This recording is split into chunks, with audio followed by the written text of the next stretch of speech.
I remember that afternoon vividly, sunlight slicing through cracked windows, illuminating dust motes swirling between peeling wallpaper. I sat motionless, breath shallow, heart drowning under invisible waves. Her voice, sharp, final, echoed inside my skull. I want a divorce. Olivia stood near the doorway, arms crossed, gaze colder than December's harshest winds. My hands trembled slightly, hidden under the kitchen table. Years together, laughter, promises, whispered dreams, shattered instantly. I didn't speak. What could words fix, when betrayal already poisoned every corner? A week earlier, everything had felt normal. Saturday morning pancakes with Lily and Max, our two beautiful children, yard work afterward, beers with neighbors. Olivia kissed my cheek, smiled, told me she loved me. Lies. All of it. I should have seen signs earlier. New clothes, constant texting, mysterious work trips, scheduled late evenings.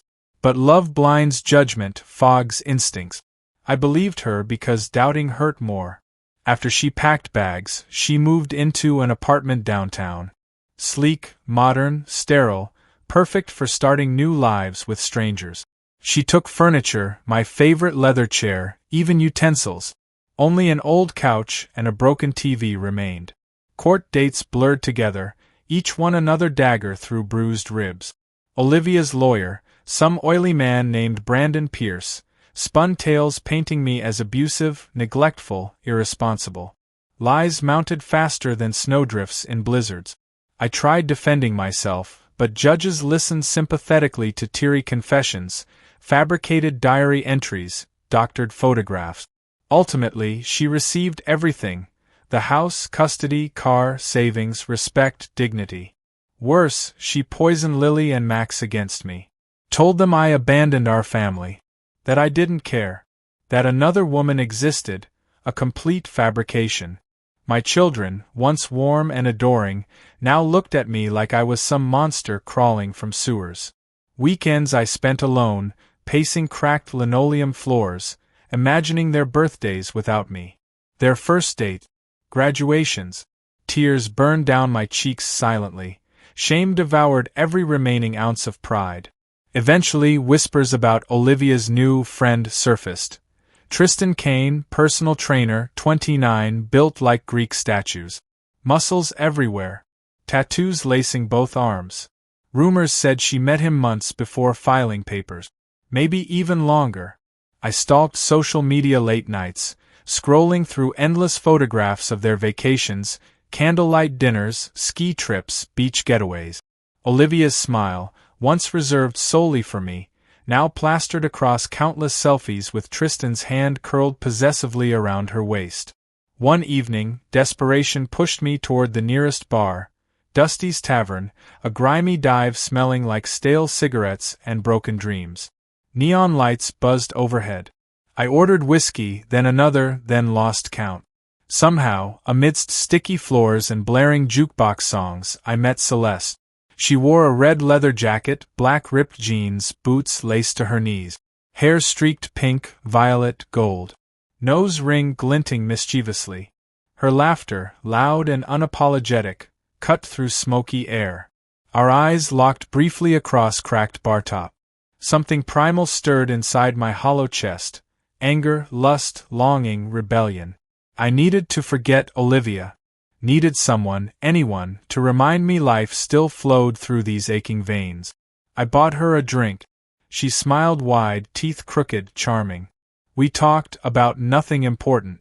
Weather, crappy jukebox selections, how life sometimes ripped guts out and left you bleeding unnoticed. Hours blurred. Drinks multiplied. Words slurred. We stumbled outside into midnight chill, breath misting under flickering streetlights. She pressed her mouth against mine. Hot, demanding, and every thought evaporated instantly. We ended up at her apartment. Tiny, chaotic, filled with strange art pieces, second-hand furniture, scattered clothes. As soon as the door clicked shut, Celeste grabbed my jacket, yanked hard, pulled me closer. No words needed. We devoured each other desperately, hungrily, tearing clothes, biting skin, gasping against cracked walls. There was no love, only need, raw, aching, undeniable. Afterward, we lay tangled on her mattress, tangled sheets barely covering bruised hips and scratched backs. I stared at stained ceilings, guilt creeping slowly into drunken haze. Olivia. Kid. Memories. Celeste rolled over, lit a cigarette, blew lazy smoke rings upward. You're running from something, she murmured, voice rasped with whiskey and pleasure.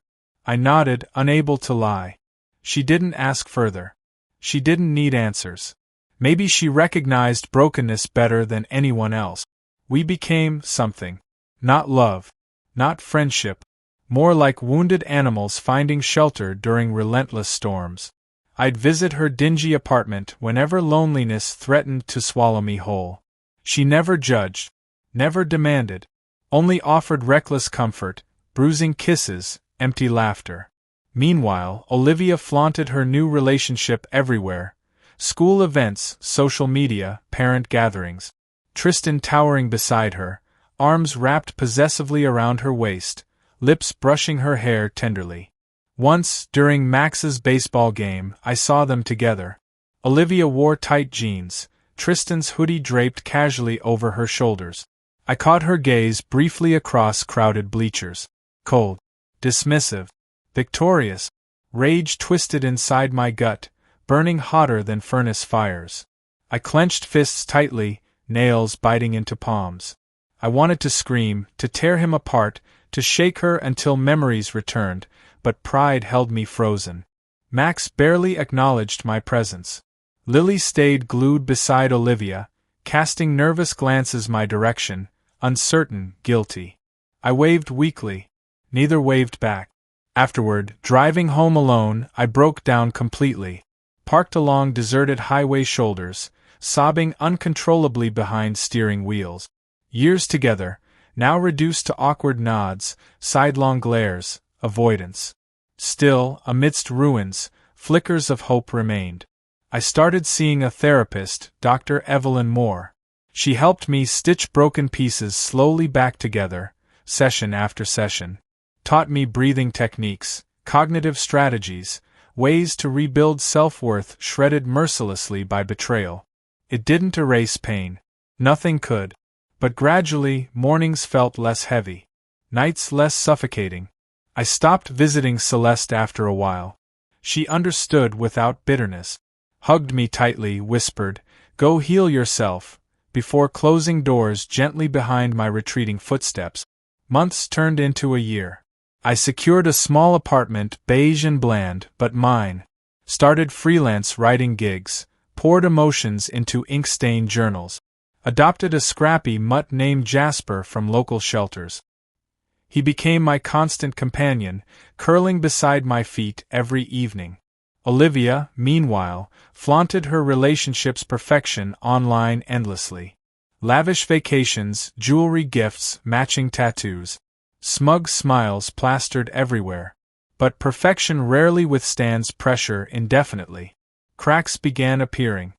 One dreary October afternoon, rain pelting grimy sidewalks relentlessly, my phone buzzed twice. Unknown number. Instinct told me ignore it, I answered anyway. "Is this Daniel Hartman?" a woman's voice asked, clipped businesslike. "Speaking," I said cautiously. "This is Detective Marla Vance, Eastwood Police Department. We're investigating an incident involving a Mr. Tristan Kane. Could you come down to the station?" My throat tightened instantly. My first instinct was panic. Had something happened to Lily or Max? Olivia? I agreed numbly, heart hammering ribs. Inside the police station, fluorescent lights buzzed overhead like a swarm of angry insects. Detective Vance, mid-40s, sharp green eyes, steely demeanor, led me to a tiny interview room reeking faintly of bleach. "You're not under suspicion," she clarified immediately, perhaps seeing terror plastered across my face. "We're gathering background." She opened a manila folder, sliding photographs across scratched tabletop. Grainy images. Tristan, fists clenched, standing over another man, bloody and unconscious in parking lots behind a nightclub. "Do you know him personally?" she asked. "Only by reputation," I muttered, bile rising. He's involved with my ex-wife. Vance nodded grimly. Mr. Kane has a history. Assault charges, mostly settled out of court. Pattern emerging. Violence issues. Narcissistic tendencies. Shock rattled my bones. Everything Olivia displayed online. Perfection, fairy tale romance, concealed ticking bombs underneath glossy filters. Apparently, another woman, Cassandra Reed, filed charges last week. Bruised ribs, blackened eyes, torn clothing. Story painted horrifying pictures. Tristan drunk, jealous, exploding violently over imagined slights. I stumbled home afterward, mind whirling uncontrollably. Should I warn Olivia? Would she even believe me? That night, unable to sleep, I crafted a carefully worded email. No accusations. No anger. Just facts. Attached newspaper clippings about Tristan's earlier incident. Court documents. Police reports. I never received a reply. However, something shifted subtly afterward. Olivia's social media presence dimmed. Fewer photographs. No more gushing captions. No more lavish flaunting. Whispers floated back through mutual acquaintances, arguments erupting between her and Tristan publicly. Screaming matches outside gyms, inside grocery stores, even once during a school fundraiser. Horrified parents shielding children's ears as profanities flew like knives. One Friday evening, I spotted Olivia sitting alone inside a dingy diner near my apartment. Makeup smudged, sunglasses hiding bruised cheekbones, trembling fingers stirring untouched coffee. She didn't notice me watching. Pride battled compassion violently inside my chest. Part of me wanted to walk away. After everything she did, deserved whatever misery Tristan inflicted. Another part, weaker, perhaps nobler, couldn't abandon her entirely. I approached cautiously, clearing my throat. She flinched violently, knocking over coffee cups, staining napkins brown. "It's just me," I said gently. Her lip trembled. Silence stretched endlessly between us. Finally, she whispered, "I made a mistake." Hearing those words from Olivia, once proud, untouchable, cruel, should have brought satisfaction. Strangely, it only summoned sadness. "You can't stay with him," I said quietly. "I know," she whispered brokenly. "But he won't let me leave." Fear bled through every syllable. Genuine, raw, paralyzing. My stomach twisted nauseously. Tristan wasn't merely abusive. He was dangerous. I convinced Olivia to file restraining orders. Introduced her to my lawyer, Gerald Barnes. Ruthless, brilliant, relentless. He moved fast, securing emergency protection orders within days. Meanwhile, Tristan retaliated violently. One night, bricks smashed through Olivia's windows. Tires slashed. Anonymous threats spray-painted across garage doors. "Whore, liar, bitch." Police involvement escalated tensions further. Tristan's friends, gym rats, fellow bouncers, harassed Olivia constantly. Followed her car. Loitered outside workplaces. Max and Lily, caught amidst chaos, grew terrified. Max started wetting beds again. Lily suffered panic attacks at school. Despite everything, Olivia refused moving into shelters, insisting on staying inside what remained of her crumbling world. She had chosen this, she had to endure consequences, she said stubbornly. Watching her unravel from sidelines filled me with conflicting emotions: satisfaction, guilt, anger, pity. One particularly cold evening, Olivia appeared outside my apartment building. Shivering, drenched, hollow-eyed. "Can I stay here tonight?" she asked hoarsely. I hesitated. Every instinct screamed rejection. Remind her of betrayals, lies, cruelties. Instead, I stepped aside silently. She collapsed onto my couch, wrapping herself in Jasper's ratty blanket. Fell asleep within minutes, mouth slightly open, exhausted. I watched her quietly from kitchen doorway. Ghosts of old love flickered weakly somewhere beneath layers of resentment. Next morning, Olivia cooked breakfast. Burnt bacon, overcooked eggs. Familiar smells choked me unexpectedly. We ate in silence. Afterward, she scrubbed dishes furiously, hands shaking. "I'm sorry," she blurted finally, voice cracking. "For what exactly?" I asked coolly. "For everything," she whispered. "For believing lies. For destroying our family. For hurting you." Tears streamed freely now, unhidden, unashamed. Part of me longed to comfort her. Another part, stronger, colder, kept distance. "I can't fix everything for you," I said carefully. "I know," she nodded miserably. I agreed, letting her stay temporarily, for Lily, Max. Not for Olivia. Boundaries firmly drawn. Olivia slept on couch. I slept inside cramped bedroom, Jasper curled protectively against my feet. Days blurred. Olivia filed official complaint. Police intensified patrols. Tristan grew bolder. One evening, I arrived home finding front door splintered open. Furniture overturned. Drawers ransacked.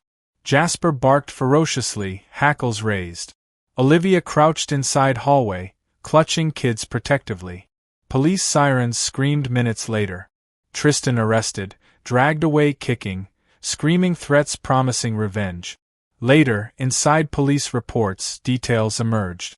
Tristan had a long history, not merely assaults but embezzlement, blackmail, extortion. Olivia wasn't first lover manipulated, robbed blind, discarded cruelly. Numerous women filed civil suits previously, most settled quietly to avoid scandal. His charm, sculpted bodies, dazzling smiles, concealed rotting cores beneath superficial layers. With Tristan behind bars, temporary calm returned. Lily warmed slightly toward me. Max laughed again during movie night. Tiny victories. Meanwhile, Olivia faced daunting reckonings. Bankruptcy filings, foreclosure threats, ruined credit, social ostracization. Tristan drained everything: bank accounts, investments, inheritances. She truly had nothing left. One night, sitting together on battered balcony overlooking cracked streets, Olivia turned toward me suddenly. "I never deserved you," she whispered. I didn't respond. Maybe once, long ago, she'd been someone different, hopeful, kind, loving. But betrayal scorches everything permanently. Forgiveness wasn't simple. It wasn't guaranteed. Maybe it wasn't possible. Still, beneath bruised skies, amidst ruined lives, faint embers of something fragile, human, stubbornly refused dying. I watched Olivia cry softly under flickering stars. And for once, didn't feel hatred anymore. Only sorrow. Weeks dragged themselves across calendar pages while life limped forward, broken yet stubborn. Olivia stayed in the guest room, ghosting quietly through shared spaces, tiptoeing around memories, wearing guilt like heavy chains. Some evenings, she cooked dinner. Simple meals, slightly burned, overly salted. Max and Lily sat stiffly at first, unsure how to exist within these fragile arrangements. Gradually, laughter returned during Monopoly games, shared movie nights, walks with Jasper through autumn parks littered in dying leaves. I stayed distant, careful. Walls fortified around battered hearts don't crumble easily. One chilly November evening, while Max practiced dribbling soccer balls across cracked sidewalks, Olivia approached hesitantly. "I found a job," she said, voice trembling between hope and fear. "Receptionist position. Dr. Whitmore's clinic." "That's good," I replied neutrally. She smiled weakly, clutching steaming coffee mugs between shaking hands. "Maybe, someday I'll afford my own place again." Hope flickered faintly inside bruised eyes, dulled but stubbornly alive. Inside my chest, old wounds ached but didn't bleed anymore. Time stitched lacerations slowly, imperfectly. During long, lonely nights, I reflected often. Was forgiveness possible? Necessary? Deserved? Therapist Evelyn often said, "Forgiveness isn't about erasing wrongs. It's about freeing yourself from chains others wrapped around you." I wasn't sure I understood completely. However, deep inside, part of me recognized bitterness corroded souls faster than betrayals. Maybe releasing hatred didn't mean welcoming betrayal back inside heart's sacred rooms. Maybe it simply meant closing doors softly, walking forward without dragging chains behind. Still, complicated emotions tangled constantly. Some nights I dreamed about Celeste, wild kisses, reckless abandon, freedom. Other nights, Olivia's laughter haunted darker dreams, old memories bleeding into newer, lonelier ones. One afternoon, I bumped into Celeste at Dusty's Tavern again. She leaned against scuffed bar counters, swirling amber whiskey lazily. Pink hair faded now, muted gray hoodie replacing fiery jacket. Still beautiful, still fierce. Our eyes locked briefly. Recognition. Nostalgia. Regret. I approached slowly. "Hey," she said, voice softer, less reckless. "Hey," I echoed. We talked awkwardly. Weather. Work. How life shifted like sand beneath feet. She mentioned moving soon, Seattle maybe, chasing new beginnings. Part of me wanted asking her to stay. Another part, wiser, warier, knew better. "Take care of yourself," I said finally, meaning every syllable.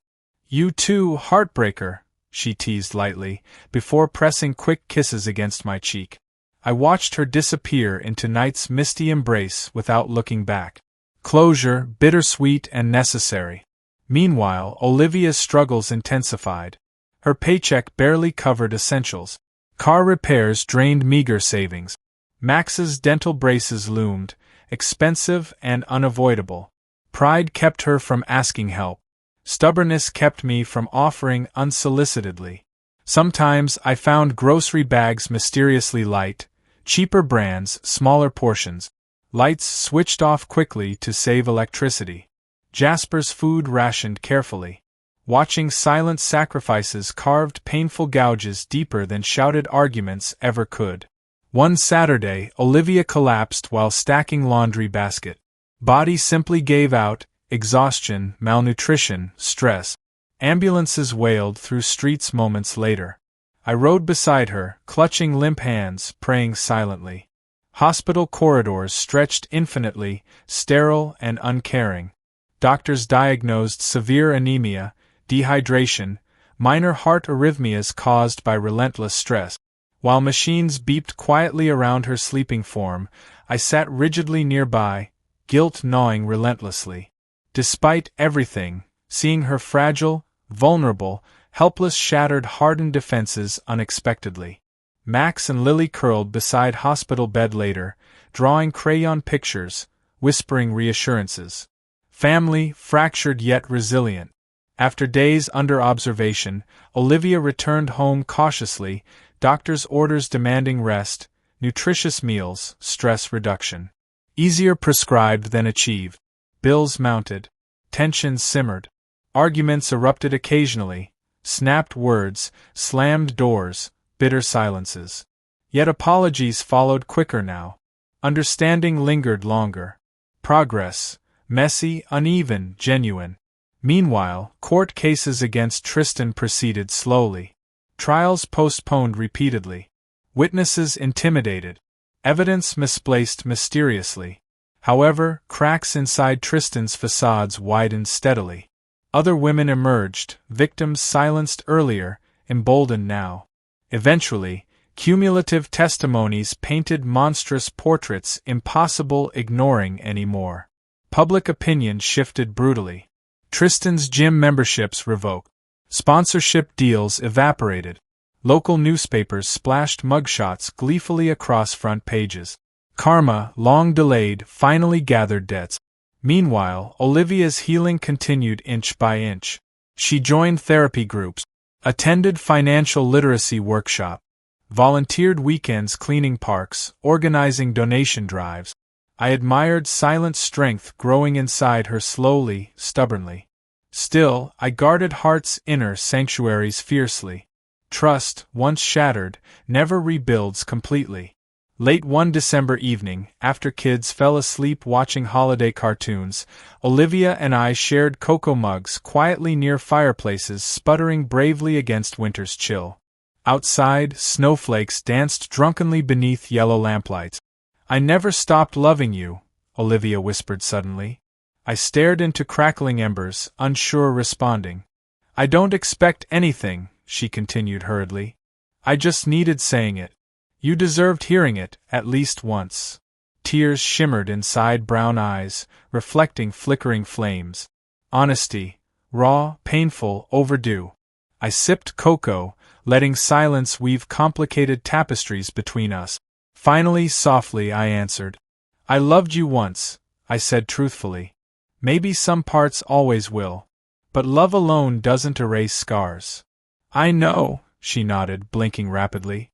She didn't cry. She didn't plead.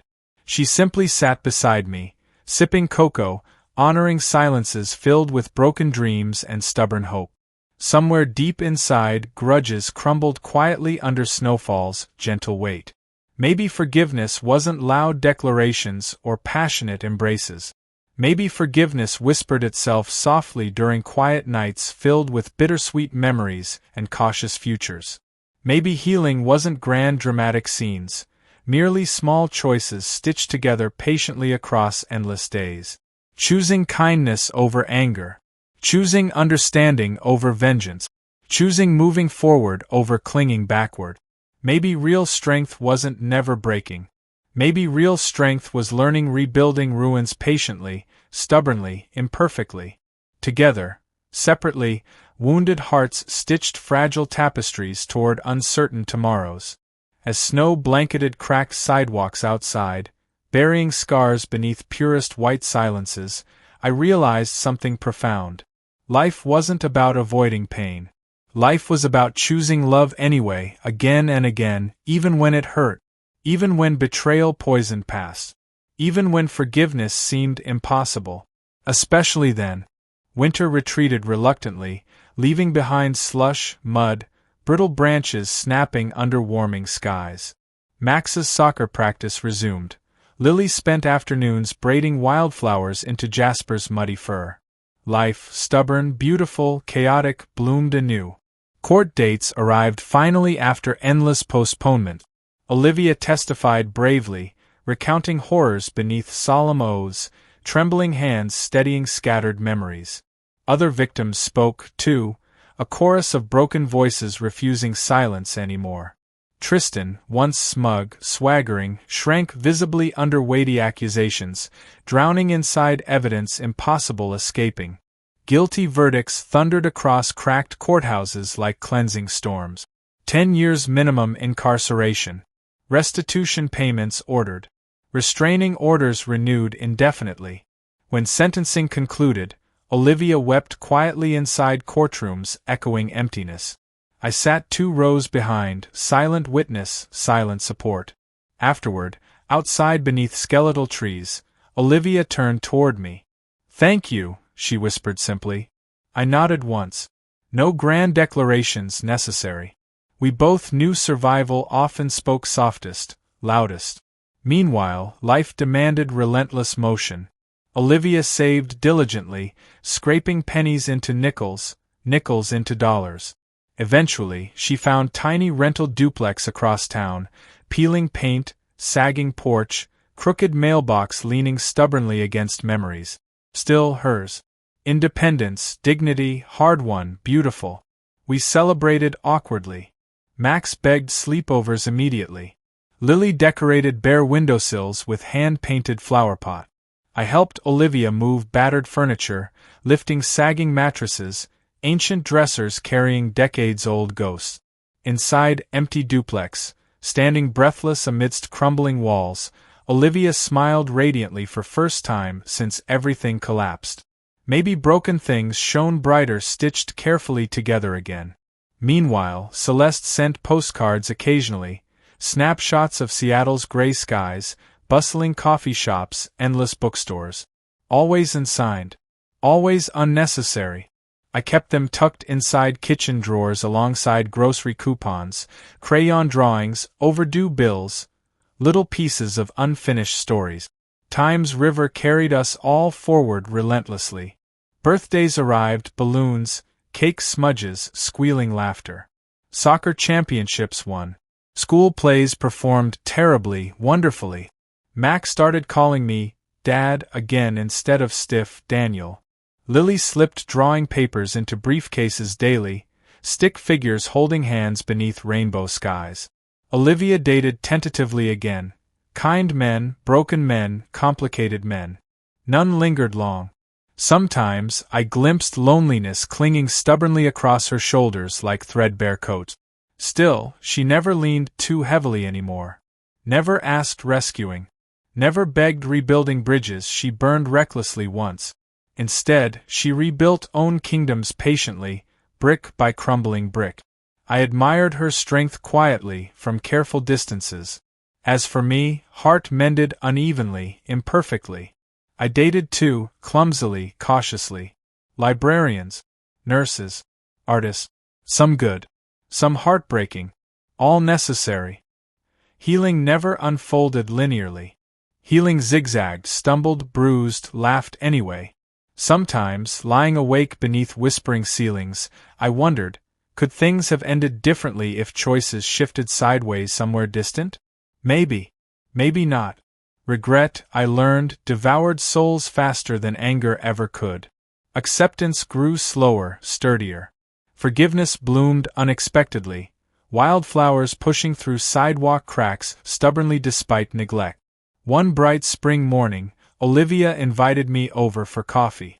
We sat on creaking porch swings, sipping cheap brews, watching Max kick soccer balls endlessly across patchy lawns. "Remember when we bought our first couch?" she asked suddenly, smiling wistfully. "We argued over color 3 days straight." "Green monstrosity," I chuckled. "Ugliest thing ever existed." She laughed, genuine, free. "God, we were stupid kids," she said softly. "We still are," I teased lightly. Silences stretched comfortably afterward, easy, warm. Somewhere, somehow, despite everything, we found peace. Not fairy tale reunions. Not sweeping romantic finales. Simply peace. Forgiveness without forgetting. Love without possession. Respect without illusions. That afternoon, Lily handed me lopsided cards. Crayon stick figures holding clumsy hearts stitched awkwardly between fumbling fingers. "I'm glad you're our daddy again," she said shyly, hugging legs fiercely. Tears stung eyes unexpectedly. Maybe life wasn't about perfect endings. Maybe life was about second chances stitched together bravely after first disasters. Maybe scars didn't disqualify hearts from loving again. Maybe scars taught hearts how loving better, fiercer, gentler next time. As sun dipped behind crumbling roofs, casting golden halos across battered porches, I realized something profound. I survived. Olivia survived. Max, Lily, Jasper survived. Love survived, different, wiser, stronger. Maybe that was enough. Maybe that was everything. And maybe, somewhere inside broken hearts stitched together carefully with threads spun from sorrow, forgiveness, stubbornness, happiness bloomed quietly anyway. No parades, no fireworks, just quiet smiles exchanged across cracked coffee mugs. And somehow, impossibly, that mattered more than any grand apology ever could. Because real healing, I finally understood, wasn't about returning toward what broke you. Real healing was about walking forward bravely anyway, loving wildly despite knowing how deeply things could shatter. Especially then. Always then. Forever then.